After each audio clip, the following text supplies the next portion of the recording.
చూడండి, నెహెమ్యా గ్రంథం 4వ అధ్యాయం 9వ వచనం చూడండి. మేము మా దేవునికి ప్రార్థన చేసి వారి భయము చేత రాత్రింబవళ్ళు కావలి ఉంచితిమి.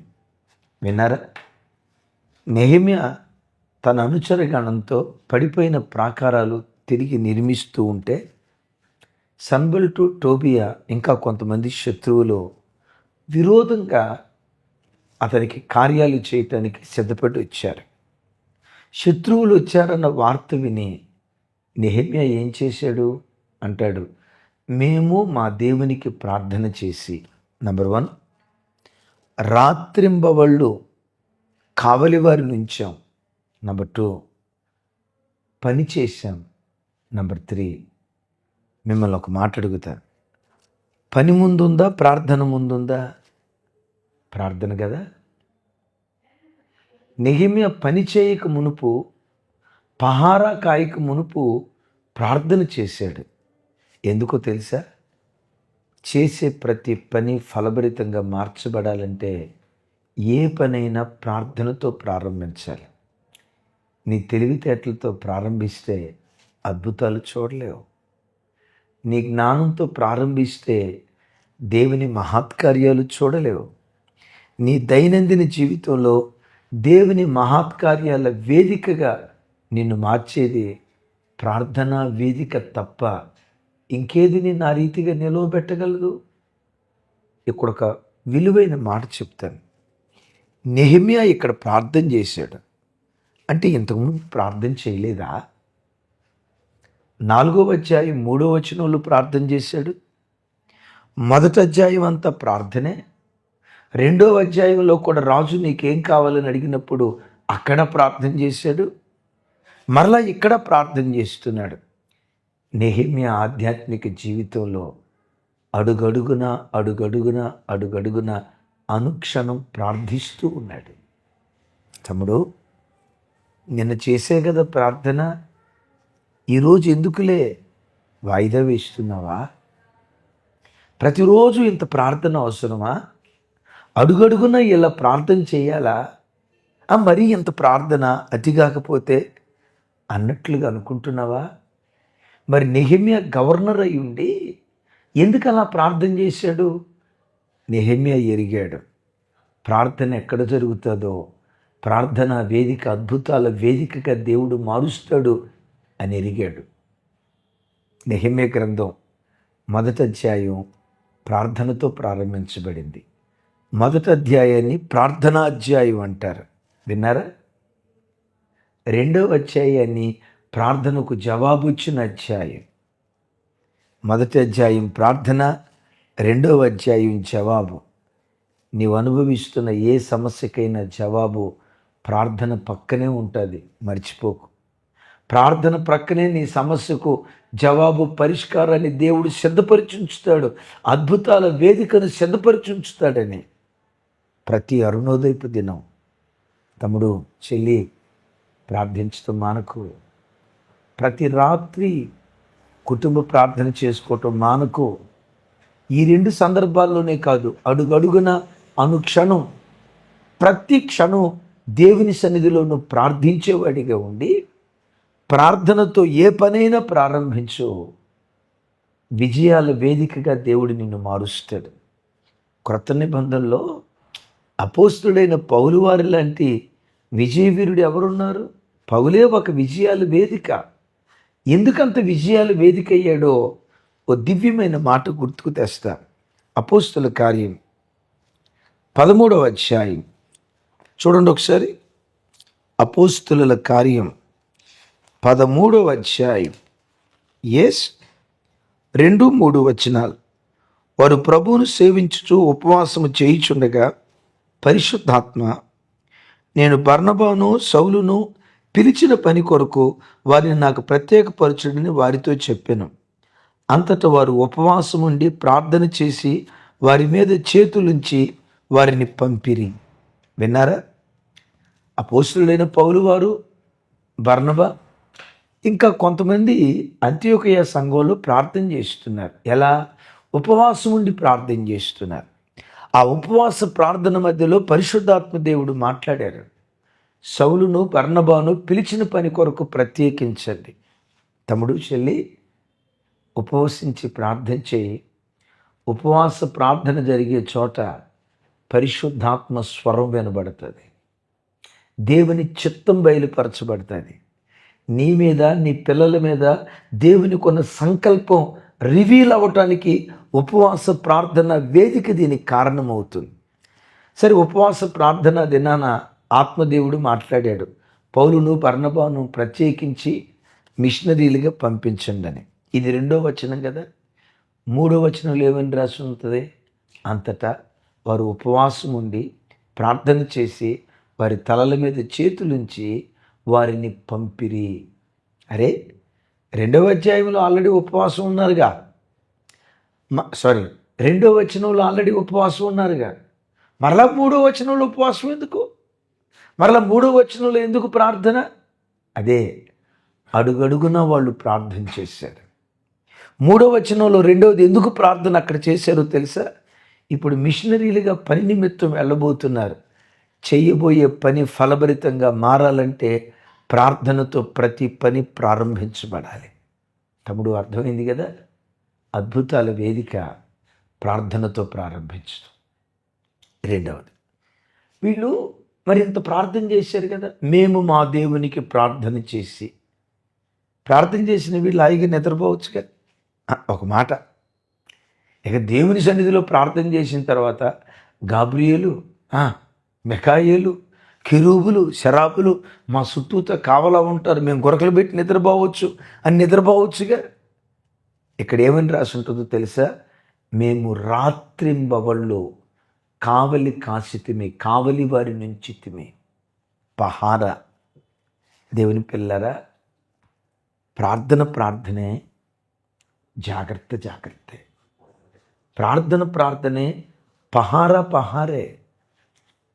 ఆ మధ్య ఓ తల్లి ఏడుస్తుందట. అయ్యా, వాడికి ప్రార్థన చేసే కాలేజీకి వెళ్ళేటప్పుడు ప్రార్థన చేసే పంపించానయ్యా.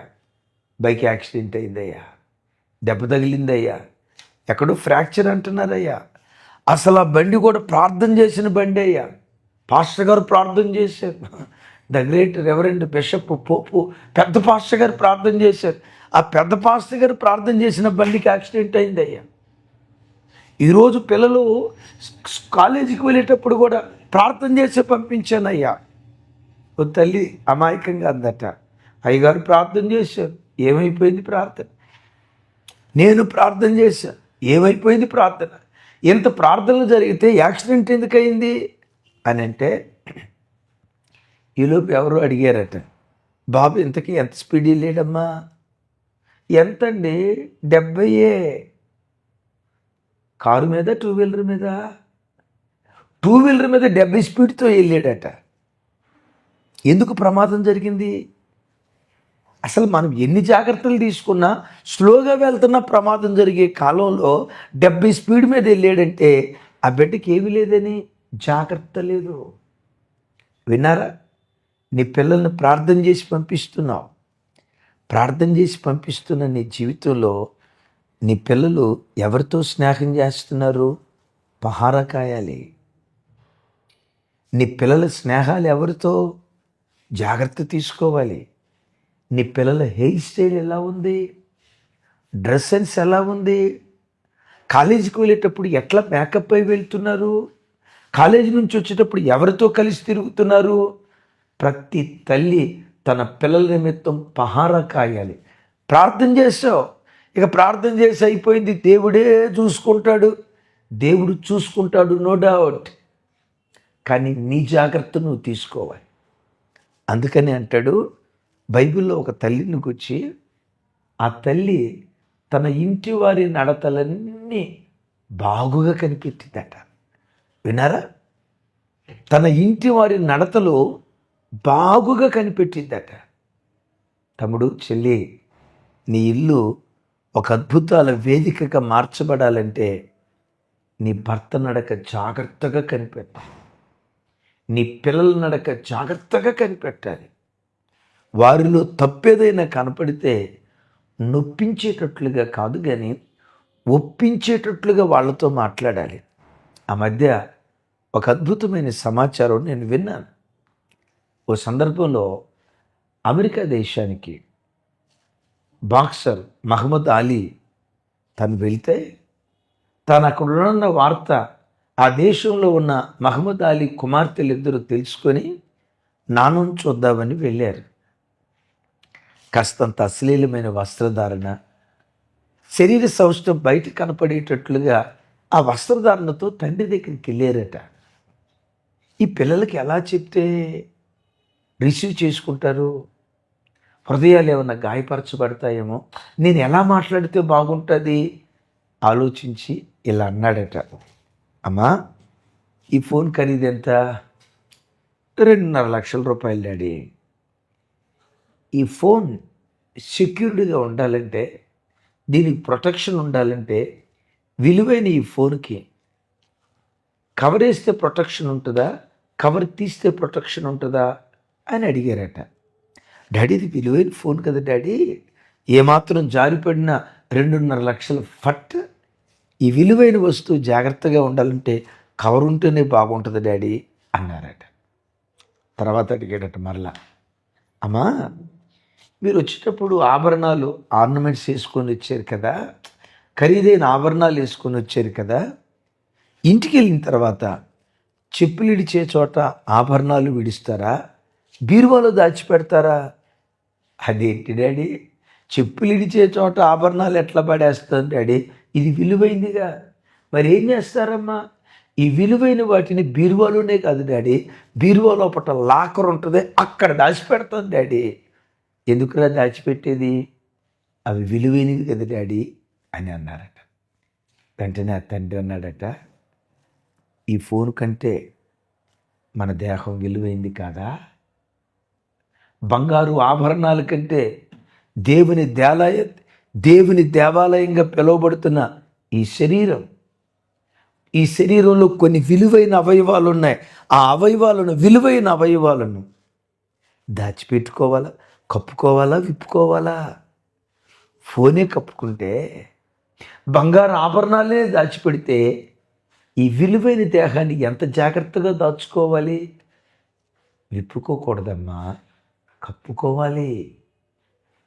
తండ్రి చెప్తే పిల్లలు పటపట కన్నీళ్లు రాల్చి తండ్రి దగ్గర నుంచి పరిగెత్తుకుంటా వాళ్ళు వెళ్ళి నిండు బట్టలు వేసుకొని తండ్రి దగ్గరకు వచ్చి కనపడి, ఇంకెన్నడూ మీకు కాదు సమాజానికి కూడా అవమానం కలుగు చేసే రీతిగా మేము బ్రతకొని ఆ పిల్లలు వారి తప్పును తిట్టుబాటు చేసుకున్నారట.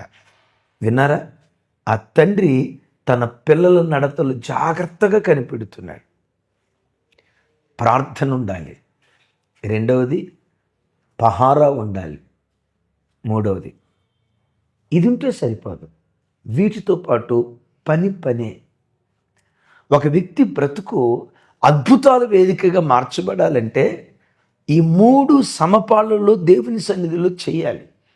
ఇందాక చెప్పే కదా ఒక తల్లి తన ఇంటి వారి నడతలు జాగ్రత్తగా కనిపెడుతుందట.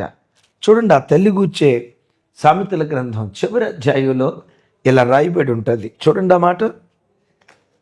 సామెతల గ్రంథం చివరి అధ్యాయం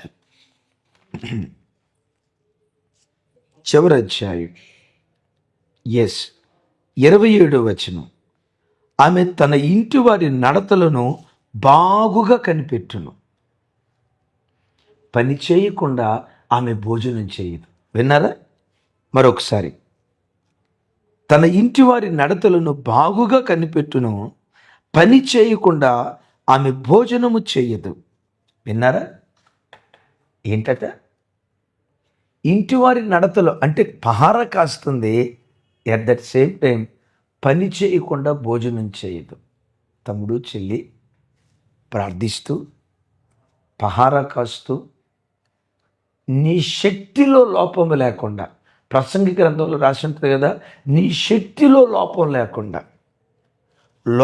లేకుండా దేవుని సన్నిధిలో నువ్వు పనిచేయి. నీ పనితనమే రేపు నేను శిఖరాల మీద నిలవబెడుతుంది. ఈ తల్లి వేకువని లేచి ప్రార్థించింది, తన ఇంటి వారి నడతలను పహారా కాసింది, పనిచేసింది. ఈ తల్లిని గురించి బైబిల్ ఏమని రాసి ఉంటుందో తెలుసా? గౌనుల యొద్ద ఆమె పెనిమిటిని కొనియాడతారట. పిల్లలు లేచి నువ్వు ధన్యురాలు అని ఆవిడని కీర్తిస్తూ మాట్లాడతారట. ఆ తల్లి బ్రతుకు ఇంత అద్భుతాల వేదిక ఎందుకైందో తెలుసా? ప్రార్థన, పహారా పని. నీకు తెలుసు తెలియదు, దేవుడు మనకు చక్కటి కారు ఇచ్చాడు. ఆ కారు మీద 150 కిలోమీటర్ల స్పీడ్తో వెళ్ళినా నడుచుకుంటూ వెళ్ళినట్లుంటుంది. చాలా ఫ్రీగా వెళ్ళిపోద్ది. సాధ్యమైనంత వరకు 100 దాటను. అలాగని పిరికితనం అనుకునేరుగాక జాగ్రత్త. నాకేత రాదు, నీళ్ళ దగ్గరికి సాధ్యమైనంత వరకు వెళ్ళను. బాప్తిసం ఇచ్చేటప్పుడు కూడా ఎంతోమంది మంచి దైవ సేవకులు అక్కడ గొయ్యుందో నుయ్యుందో తెలియక బాప్తిస్మం ఇద్దామని చెప్పి ఆ పిల్లల్ని బాప్తిస్మం ఇచ్చే ఆ స్థలానికి తీసుకుని వెళ్ళి అక్కడ గొయ్యుందని తెలియక ఆ గోతిలో పడి ఎంతమంది సేవకులు ప్రాణాలు కోల్పోయారో తెలుసా? మరి బాప్తిసానికి వచ్చే ముందు వాళ్ళు ప్రార్థన చేయలేదా? చేశారు. మరి ఎందుకు ఇలా జరిగింది? జాగ్రత్త, జాగ్రత్త. ఎందుకో తెలుసా? నువ్వు విలువైన వాడివి గనుక విలువైన నిన్ను దొంగిలించాలని సైతాను ప్రతి క్షణం వాడు ప్రయత్నం చేస్తాడు. నువ్వు సాధారణమైన వ్యక్తివి కాదు. దేశాలకు ఆశీర్వాదకరమైన అభిషేకం నీ లోపల దేవుడు ఇచ్చాడు. దైవజనుడా, కొన్ని కోట్ల మంది ప్రజలకు దీవెనకారమైన వ్యక్తికి ఉండాల్సిన కృప దేవుడు నీ లోపల ఉంచాడు. నువ్వు విలువైన వాడివని సైతానుగా ఎరిగి నిన్నెక్కడ పట్టుకోవాలని వాడు ప్రతి క్షణం ప్రయత్నం చేస్తాడు. అప్రమత్తంగా ఉండాలి. శత్రువుకి ఎక్కడ చోటు ఇవ్వకుండా ప్రార్థన, పహారా పని. అలా చేసిన వాడే మన పితరుడైన ఇస్సాకు. ఈ చిత్రం తెలుసా? విత్తనం విత్తి కరువు కాలములో 100 అంతల పంట కోశాడు. ఇస్సాకు అంతకంతకు గొప్పవాడయ్యాడట. నా చేతులెత్తి దీవిస్తున్నా, ఇస్సాకు అంతకంతకు గొప్పవాడైనట్లుగా నీ కుటుంబం అంతకంతకు గొప్ప కుటుంబంగా ఎదుగునుగాక. అంతకంతకు గొప్ప స్థితిలోకి నీవు నీ పిల్లలు రావటానికి దేవుడు కృప చూపించునుగాక. అయితే అంతకంతకు గొప్పవాడు అవటానికి ఎంత గొప్పవాడయ్యాడో తెలుసా? తన తండ్రి అయిన అబ్రహాము కంటే గొప్పవాడిగా దీవించబడ్డాడు. నీ గర్భాన పుట్టిన నీ పిల్లలు నీకంటే గొప్పవారు అగుదురుగాక. నీ తల్లిదండ్రులను దీవించిన దానికంటే గొప్ప స్థితిలో దేవుడు నిన్ను నిలవబెట్టునుగాక. ఇస్సాకు బ్రతుకు అద్భుతాల వేదిక అవటానికి కారణం ఏంటో తెలుసా? ఇస్సాకులో ఈ 3 గుణలక్షణాలు ఉన్నాయి. ఏ పంట పొలంలో తను వ్యవసాయం చేస్తూ ఉంటాడో ఆ పంట పొలానికి వెళ్ళి ధ్యానించేవాడట. అరే, తనకు భార్య రాబోతుందన్న గడియలో కూడా పంట పొలంలో ధ్యానిస్తున్నాడండి. యవనస్తుడికి భార్య రాబోతుందంటే సహజంగా పగటి కళలకు అంటూ ఉండాలిగా, వస్తాది నా రాణి, రాకుమార్తె, ఇవి ఉంటాయి కదా. ఈ కళల గంట చూస్తూ ఉండాలి. తనకు భార్య రాబోతున్న క్షణంలో కూడా పంట పొలంలోకి వెళ్ళి ప్రార్థించాడా? విత్తనాలు విత్తాడా? విత్తనం విత్తాలంటే చూడండి, దున్నాలా పనిచేశాడు అక్కడ. విత్తనాలు విత్తాడు, పనిచేశాడు అక్కడ. మరి విత్తిన విత్తనాలు 100 అంతలుగా ఫలించాయి అంటే చుట్టూతా కంచి వేసి ఉంటాడు. ఒకవేళ పురుగులు పడితే ఎప్పటికప్పుడు ఎరువేసి ఉంటాడు, ఎప్పటికప్పుడు మందు చల్లి ఉంటాడు. జాగ్రత్త తీసుకున్నాడు.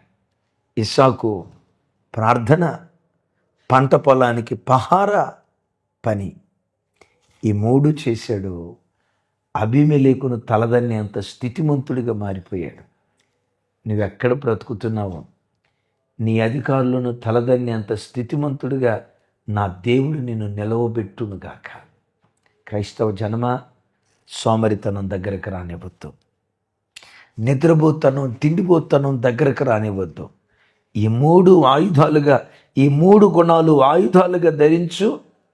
అద్భుతాల వేదికగా నిన్ను, నీ పిల్లలను, నీ కుటుంబాన్ని దేవుడు నిలవబెట్టును గాక. నేను ప్రార్థన చేస్తాను, ఏకీభవిస్తారా? తండ్రి, మీకు స్తోత్రాలు. మా కుటుంబాలు అద్భుతాల వేదికగా మీ కొరకు నిలవబడాలి ప్రభు. ఏ పనైనా ప్రార్థనతో ప్రారంభించాలి. ప్రార్థన లేకుండా ఏ పని మేము ప్రారంభించకూడదు.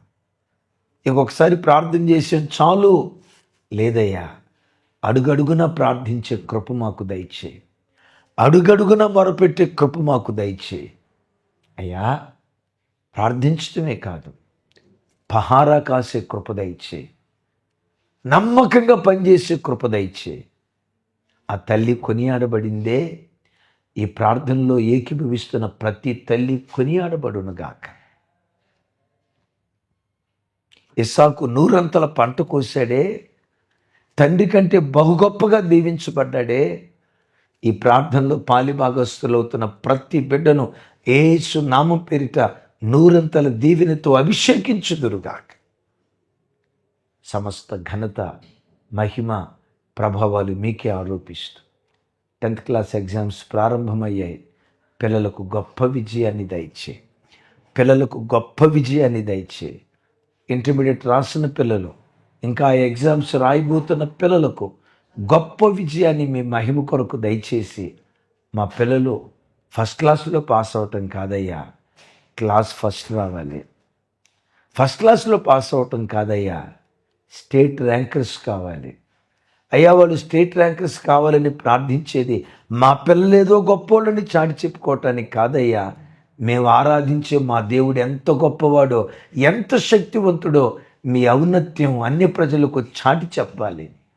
తలగా నిలుపుదురుగాక, శిఖరాల మీద కూర్చోబెట్టుదురుగాక. యేసు నామం పేరిట ప్రార్థించి స్తుతించి పొంది ఉన్నాం తండ్రి.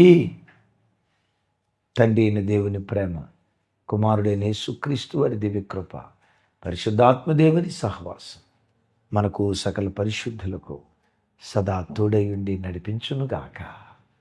ఆమేన్, ఆమేన్. Thank you. కృపా సమాధానాలు మనందరికీ తోడై ఉండునుగాక.